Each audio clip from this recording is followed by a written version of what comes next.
Welcome back to Heaven and Hell at 43. If you remember, these are very special episodes throughout the month of May, building up to the celebration of my 43rd birthday. I am your host, Elle Edwards, and I'm so delighted to share today's story with you. You're going to hear me use the expression, dear friends, more than once over the course of the next few days and weeks, because I'm honoured to know a lot of really wonderful people. And today's guest, Petra, is no exception.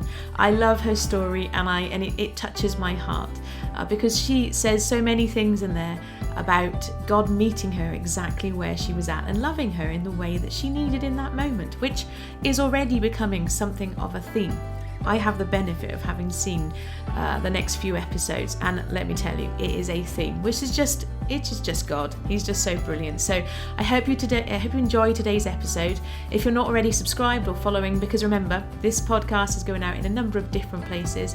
You can follow along on Facebook, on IGTV, via Spotify, even via your Alexa-enabled app. So wherever you are enjoying this episode, I hope and my hope and prayer is that it will bless you and touch your heart and be another example of just how amazing God's love is. And I would encourage you at the end, I will include a link to where you can follow Petra on Instagram and hear more of her story as it evolves over the coming days and weeks and months. But without further ado, allow me to introduce Petra. When I think of how God love has impacted my life, I always have to think about a time where I didn't experience a lot of love. Because I had a depression and I was seeking to find love in a whole lot of places.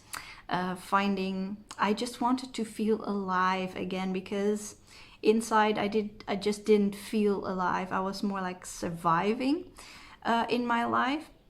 So I was going around doing things that didn't actually make me happy nor made me feel alive. They just made me feel ashamed of myself. And one time I came back from a date with a guy I didn't even know, I came home and I felt so stupid. I felt so stupid and so unhappy. And at that moment, it was as if God was saying, Petra, I have different plans for you. I have better plans for you than this. And it wasn't judgmental at all. Like, there was no judgment in how he said that. It was pure love and not even correction, but more like encouragement. Like, he knew how I felt. I didn't feel like this was the right thing to do. And it wasn't even about good or bad, but more about this doesn't fill me up. And he, at that moment, filled me up by saying, I've got so much better plans for you than this. For me, it represented hope, because at that moment I was surviving and I didn't feel like there was hope. I felt like, is this life? Is this all there is? I don't feel good. If this is life, then I don't like it. I don't want it. But he gave me hope in that very moment. And at that very moment, I also felt or understood grace for the first time in my life. I was always taught what grace was, like Jesus died on the cross for my sin, but I always felt like that the oldest son in the parable of the son, and I felt like I was always nicely staying home and doing the correct things, well, except for that period of time, but I wasn't sure what grace really was. And at that moment, God just encountered me and showed me that he loves me wherever I am, and he also loves me enough to know that it wasn't helping me in life, it wasn't doing me any good to look for love in different places than his love. And for me, that's the moment that I knew this is grace, this is God. And from there on, my life has never been the same. Like a week later, I realized that he, with saying, I've better plans for you, he also he healed me from my depression. I still felt the same way. I still struggled feeling down, but something had changed. And in the coming months, I started to notice the difference in my emotions. But it was really like afterwards, I'm thinking back and thinking that's so interesting. Things were 180 degrees different, but I still felt the same way at first.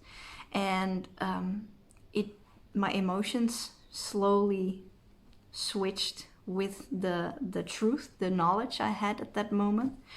So that was also a very loving thing, to not just change things on the outside for me, but change things from the inside. That was like a deep transformation for me. And afterwards, like a couple years later, I became chronically ill, which I'm still living with, still praying and hoping it will one day be over. But my life has never been the same as in my depression, because now I know I'm loved and I'm alive. I feel so alive, even with my illness. It's a very limiting thing to not be able to go out and do everything you want to do, but at the same time, I'm so much more alive than in my darkest hour of depression. So that has completely shifted the way I see God, the way I live with God, and I'm just really grateful for what He has done in my life. And life has become an adventure with Him. Whatever happens, I know He's there. I know He's close. I know He heals me from the inside. So yeah, that's my little story about love. I love a love story that ends with someone feeling fully alive. It is one of the things at UE I get really excited about, helping people feel fully alive, fully human. And as Petra has demonstrated, it starts by knowing that you are loved. So Petra's story is really delightful. If you know somebody who would benefit from Petra's story, please do share this episode with them, and do so with mine and Petra's thanks, because the more that we can spread these stories of God's love, the more that we can actually impact the people around you and this world in a really positive way. Now, I did promise you a link to Petra's Instagram. Her Instagram is at Petra Wamanya. I nearly got that wrong then. I should have looked at my notes. The link will be in the show notes as well, of course. So follow Petra. She doesn't have a website in English yet. She's doing lots of work in Dutch, but I don't speak Dutch. If you speak Dutch, though, you can find Petra there as well. I'm not going to include a link to that because I don't know what the website is, quite candidly, but reach out to Petra and she can tell you. In the meantime, though, like I say, thank you for following along, thank you for listening, and I look forward to sharing the very next Heaven and Hell at 43 tomorrow. Take care. Bye-bye.